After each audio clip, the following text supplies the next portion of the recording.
ntumbero yo gushigikira umugambi leta yafashe wo kugwiza umwimbu kugira ubutunzi bw'igihugu bwiyongere, abenegihugu nabo batera imbere, abatari bake baramaze kubishira mu ngiro. Nsabimana Johnson ni umukozi w'Imana, akaba ari mu bamaze gushigikira uwo mugambi mu gufasha abenegihugu bo ku mitumba ya Nkoyoyo na Mageni, zone komine n'intara ya Muyinga. Bari mu bihe bitoroshe by'ubuzima, araheza abigisha ubuhinga bushasha bwo kurima kijambere, batako baramukundira, ubu bakaba bageze ku ntambwe ishimishije mu iterambere. Imbere yuko tuza ngaha, aba benegihugu bari babayeho nabi cyane. Ibuka bambwira tereka twebwe turuku nyene uku niko turabo kwishamba, uku dusa uku nuko tumeze. Ndababaza none mufisiki ati bitongo turabifise biragangaraye ngaho ntaco bitumariye. None ikindi kintu mufise ni ati abantu barahari, mugabo abantu barahari ubabwiye nuguterura umusozi bo uterura, nireka rero nibaterura imisozi bashire ku kivi.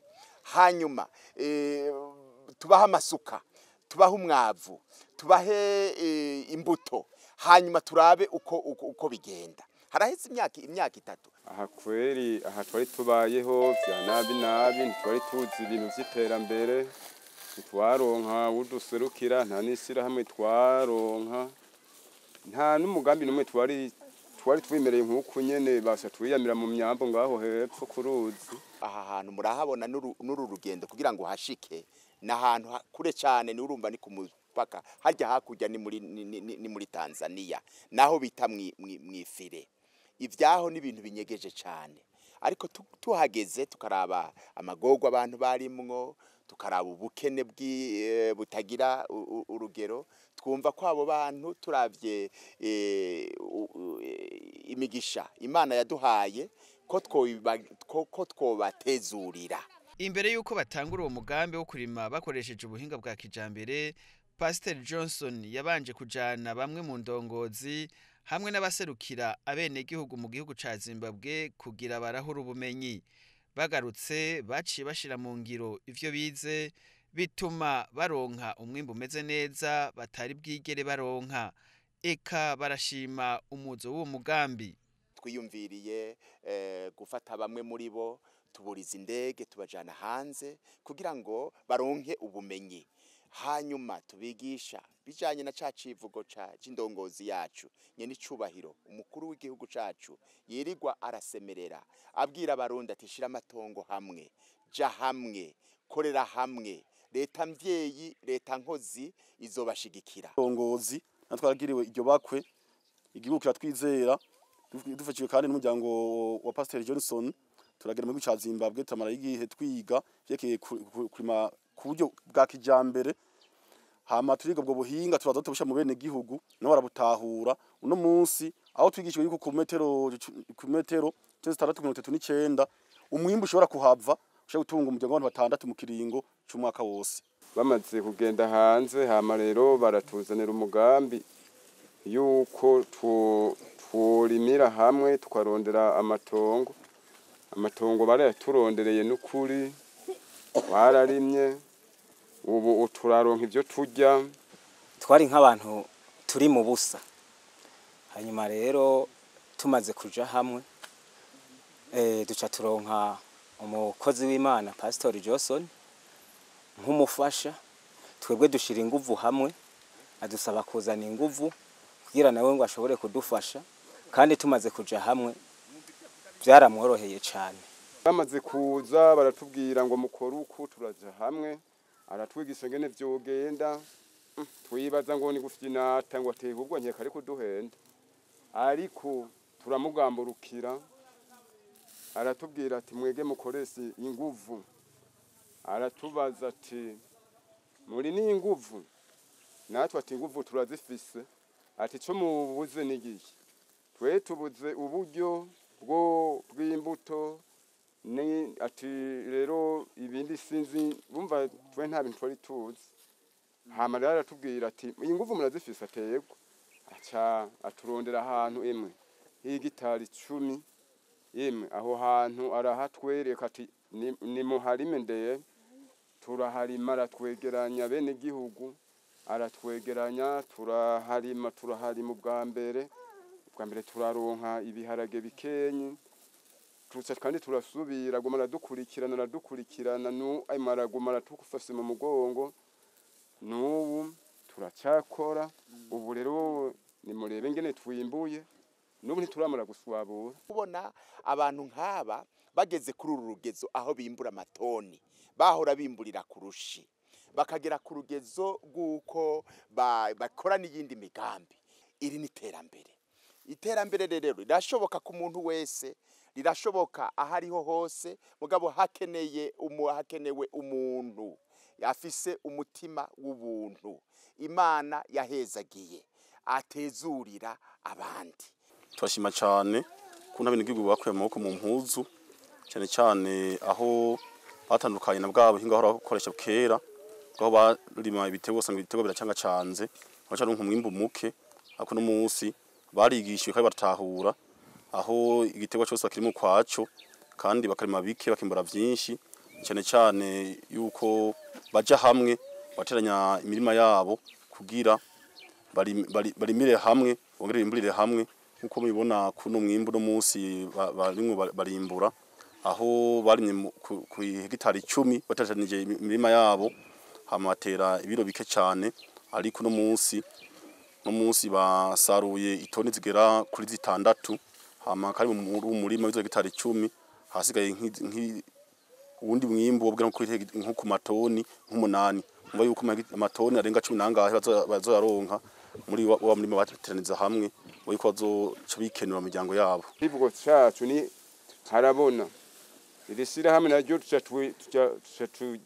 tujane twese tujane hamwe rero kwera ubu byarakunze twarajanye murabona ko ibintu bimezwe neza ubu rero mu kwezi k'umunani naho turimirize kugira iki kurima kandi rutera ibigori rutera ibiharage ubu twega hano tugeze ntako twona bivuga bashe twege natwe ntabyo twari tuzi. Umugambi rero Pastor Johnson yatanguje kuri iyo misozi ya Nkoyoyo na Mageni urimwe ibisata vy'uburimyi n'ubworozi bw'ibitungwa bitandukanye kandi biramaze kugira ingaruka nziza zibonekeza mu miryango yabo bene gihugu haba mu mibereho canke mu kwiteza imbere muri iki canke kiriya.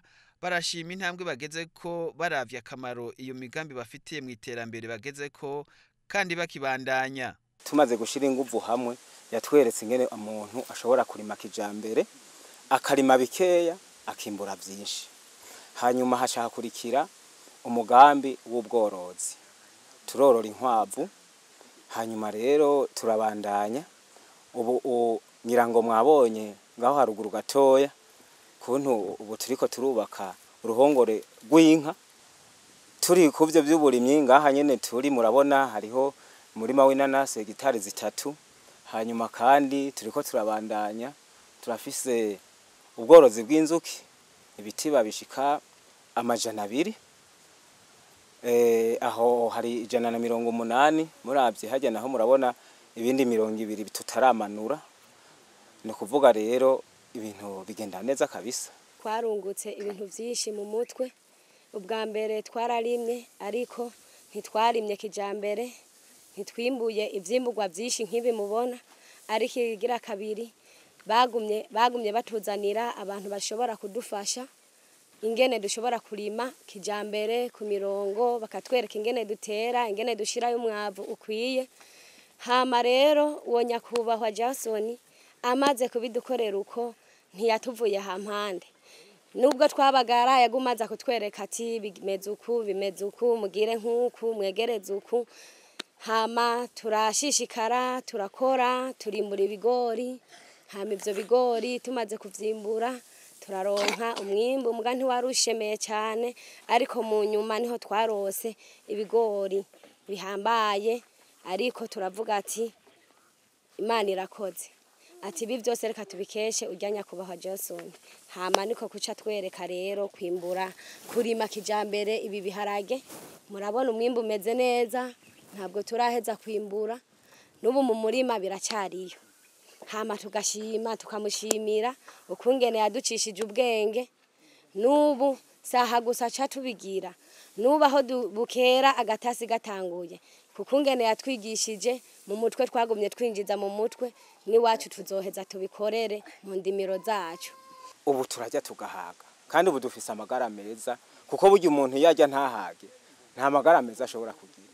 Ubu rero kugwaragurika ni bike, abana bacu ntibagwara kwashi biturutse kumvo yo gufungura nabi. Mu by'ukuri rero aho turashima. Nk'umuvyeyi yubonye umwana yize gutambuka yavuye mu kwavura hanyuma ukamubona atambutse neza n'umunezero, umuvyeyi wese ahari arumva ico ndiko ndavuga. Aba bantu rero bavuye mu busa kuba barigeze kuri uru rwego. Urabona urya umwimbu bawugaburamwo gatatu. Igice kimwe baragifungura mu miryango, igice kigira kabiri kifasha mu kurangura imigambi ariyo yiyi bariko barubaka urusengero rw'akarorero. Nukuvuga ngo umuntu wese azoza hano kuri uno musozi wa Ngoyoyo azobona ko hari abantu bagiye hamwe bagashira ingufu hamwe bagakora umugambi. Uyu n'umugambi w'iyi komine novuga w'iyi ntara yose, kuko abazosengera muri uru rusengero n'urunganwe ruzokurikira bazoza basengere muri uru rusengero.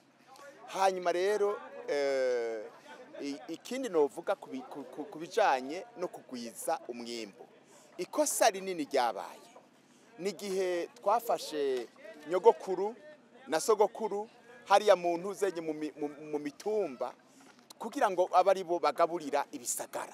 Abantu baragwiriye, agasuka k'umutama n'umutamakazi ntigashobora kugaburira ibisagara. Nico gituma duhamagarira ugwaruka kuja hamwe, duhamagarira abavyeyi kuja hamwe, hanyuma abafise uburyo ibi kurima burya n'amafaranga ni investissement n'umutahe. Abafise uburyo nibabushiremwo kugira ngo umwimbu ugwizwe, kandi umwimbu ugwijijwe leta iraharonkera akoyoko, amatagisi aratangwa, hanyuma imigambi ikarangurwa, amasengera kubakwa, amashuri akubakwa, n'imigambi y'iterambere ikabandanya. Ibi bintu ni Yesu yabikoze biranezereye. Ibi bintu ni Yesu yabikoze biranezerewe. Ibi bintu ni byiza. Ibi bintu ni byiza. Ibi bintu ni byiza. Ibi bintu ni byiza. Ibi bintu ni byiza. Ngoyoyo ni byiza. Ibi bintu ni byiza. Umugambi ni mwiza. Umugambi ni mwiza. Amahera ni meza. Ibiharage ni byiza. Ibiharage ni byiza. Ibiharage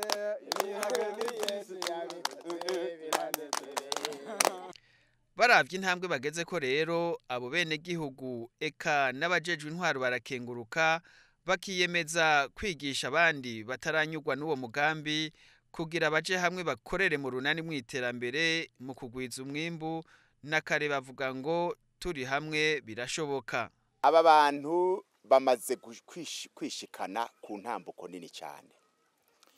Icambere mu miryango yabo nta nzara ihabarizwa, kandi burya bavuze ngo aharaye inzara havyuka inzigo. Ubaravye uko basa, ubaravye nuko bamerewe, nta nzigo bagira kuko barafise ibyo bafungura, barafise n'ibisigaye. Ico ne cambere. Ikigira kabiri, aba bantu bagiye hamwe baravuga ati ku mutumba wacu tugira twiyubakira urusengero rw'akarorero bivuye mu butunzi, bivuye mu byo twarimye. Abana bacu n'abuzukuruza zobona ineza yo kuja hamwe kwa basekuruza babo. Aba bantu baribakiye impongore z'inka, impongore z'ingurube, barikoreye umugambi w'ubworozi bw'inzuki. Erega ubu uno munsi baharugwa mu batunzi. Umutunzi ni ufise ivy'uno munsi akaba afise n'ivyejo. Ejo bundi inka zizovyara, impene zivyare. None amafaranga aba bantu ntibazoba bayafise. Ijuju biravuga ati none mwebwe kujya kuntu muja gukora hariya, ti mwebwe hajya mugiye mu ndimiro zanyu murakora mwokora mugasanga murungutse. ariko twebwe kubera dufise umugambi niyo turiko turaja nico turiko turarondera kandi twashize imbere tukavuga ati reka tumenye n'ubwenge mu mutwe twe tubabwira ati ahubwo mwebwe mwarahombye yaba mwari muzi ubwenge mwoje abavyumva bamwe baciye baza abo twahanuye abandi nabo batavyumva bazi nyene ko ari ubujujo ariko ubu bariko baratubwira ko bajijutse bakatubwira ati umurima wanyu kweri umeze neza ahubwo natwe dukwiye kwinjiramwo ubu tujyanga tuze turigisa n'abandi ku ruhande turimo turatera intambwe kubera twe turamaze kubona baratweretse ubu twabonye kubera twege nta na kimwe twari tuzi ariko ubu cyo twirata ko tujyanga n'abandi batarasikirwa bataramenya uwo mugambi tugende tubigisha ati nimugende hamwe ati nahe twabonye umuvyeyi wacu nyakubahwa Zasoni yatwigishije uko tugende hamwe bari kumwe n'izindi ndongozi baratwigishije baraza baratwereka ngene barima imbuto imwenya ni kuvuga uyitera ku ruhande rwayo iyindi ku ruhande rwayo kandi nta zindi mbuto ducanga imbuto tuzitera ku murongo kuri kijambere kubera nta bintu utabiteye kuri kijambere nta mwimbu woronka nkuko twegere kera mu kurima twarafata amateke imibuto ibigori byose nyene twatera hamwe tukabura umwimbu bijuye n'umufasoni yavuze ati nanje rero ri madame ntegerezwa kuba hafi yawe ndaje mbere mwishira hamwe kugira ngo bigende neza nanje menye ubwenge hama rero nyene nanje naramubwiye ati karibu nanje naciye nza ndiga turiga kuntu barima bigori tugasasira mbere bya bindi twashashije bigori bikaca bihindukira bikaba n'umwavu bya biharage twasasira dusanga kweri ati aho hantu hariho icigwa cesanga harimwo mugunguko runini kweri twe dufise icivugo kivuga ngo harabona ico twiyemeje rero no kubandanya uyu mugambi dushishikare mbere ni nko bishoboka n'abantu batwegereye muri mucungararo bakatwegera tukabereka ingene twatanguye kugira ngo nabo tubereke uburyo kugira nabo bashike ahabona kabisa nkuko tuvuga ku civugo cacu ti harabona no mutumba niwo civugo cawo ti ntidukurikira ubwije tuyemeje rero yuko twoshika kure aho bita ku runyenyeri akamu tuwoce dutera bano bene igihugu nuko hambavu iyo umwimbu baronse woca wawukingira cyane kubitwara muri ivyo biga rusangi kugira baburinde amasanganya y'imiriro canke abasha kuza kubiba hanyuma hambavu yaho kandi bace bongera bategure uko gutegura aho uzorima urutasi ubitegura hakiri kare kuko ngo buhinga batwigishije mu kwezi kw'indwi k'umunani n'utagwe gutegura isi yawe hanyuma kugira imvura izogwe habamaze kubombera neza hanyuma bace bongera kandi bahiga umwavu hakiri kare na cyane umwavu umutwihingurira wa Nyabarega hamwe n'umwavu uva mu bitungwa kuko bino bintu byose umengo ni micafu umengo ni ivyatsi umengo ntaco bitumariye uwo n'umwavu uko kuringa twabigishije na gato na mu itongo iwabo gashaka gupfa ubusa uko umwavu barawihingurira mbere ugasanga uwo mwavu ngo barahingura ni ufise akamaro kare cyane gusumba n'uye tugura uvuye mu mahinguriro yego urunganira mugabo cyane urunganira cyane n'uye bavuye mu byo mabije bavuye mu bitegwa bisigara vy'ibitegwa cyane muri vya bitungwa baboroye nimoje twahimeza yuko ambavu yo kurima no korora babigire igikorwa ca misi yose cyane vya bitungwa bito kandi bitanga umusaruro muremure cyane ko nk'urukwavu rumwe mu mwaka ruvyara gatatu urukwavu rumwe ugasanga mu mwaka barose inkwavu nka 200 kuri rukwavu rumwe rero urukwavu ruvyara inka kwa rukwavu mu mwaka umwe mu myaka 2 umaze kuzishora ucugura impene zamene nawo mu mwaka umwe umaze kwishora zamene zingahe ucugura inka gacu umutunzi y'abantu bagiye hamwe na turabibona no muri Bibiliya igihe Mose bamufata amaboko urugamba bararugwana bakarutsinda reka dufata amaboko indengozi zacu tuzishigikije ibikorwa tuzishigikije gufata mu maboko iyerekwa bafise birashoboka ibi mubonye aba banyagihugu bashitse kuri uru rugezo, birashoboka mu ntara zindi, birashoboka Igitega, birashoboka Makamba, birashoboka. Nico gituma duhamagarira indongozi zacu gushiramwo inguvu kugira ngo ubu buhinga, ubu bumenyi tubushikane mu ntara zose, kuko birashoboka. Aba bari mu busa ntaco bari bafise, uyu munsi bafise n'umusesekara, bariko barirangurira iyindi migambi. Abantu bari hanze Imana yahezagiye, nimwibuke bene wanyu, ibuka bene wanyu mushiremwe uburyo, bizoba wiyumva neza. Nk'ubu jewe n'umuryango wanje twiyumva neza tubonye aba bantu bamerewe uko, turavye aho uko bari bamerewe. Ni kuvuga kuri iyi mitumba yose ihanamiye iyi mitumba, twarabahaye udukarata two kwivurizako. Wibaza ko agakarata kamwe kagugwa angahe? N'ibihumbi 5. Ibihumbi 5 umuryango w'abantu 6 bagaca bivuza umwaka wose, bakagira amagara meza. Kandi ufise amagara meza aronka n'inguvu zo kuja mu bikorwa vy'iterambere. None igihugu nikiba gifise akunguko. Urumva rero utanze ibihumbi 5, utanze ibihumbi 10 ugashiramwo kugira ngo umuntu mwene wanyu muri irya migisha Imana yaguhaye. Mbe mwari muzi yuko iyi migisha ari ntizo? Erega iyi si tuyiriko ni ntizo. Ivyo Imana yaguhaye ni ntizo. Twese tuzorengoka imbere y'Imana. Imana ikubaze ati mbega wamaziki. Iyo ufise rero ico wamaze wiyumva neza muzenye. Rero niko kamo ndiko ndatera aho uri hose, ntuvuge ngo ndi mukene. Shiramwe ukuboko, dushigikira indongozi, dukorera igihugu. Kugikorera su kwambara amadarapo, kugikorera su kwirirwa turavuga turirimba Burundi bwacu, nugushigikirana tugafashanya tugakomezanya, hanyuma igihugu cacu kigatera imbere, kikabamwe iteka nitekane, hanyuma tukagira aho tuba tukubahwa. Gushigikira imigambi yo kugwiza umwimbo no kwiteza imbere ni kirumara, kuko irafasha bimwe biboneka bene gihugu ba mikoro make. Ababishoboye rero bofata ku karorero keza mu gushigikira bimwe biboneka iyo migambi, maze umwimbo ugwire, ubutunzi n'iterambere navyo bisasagare mu gihugu cacu.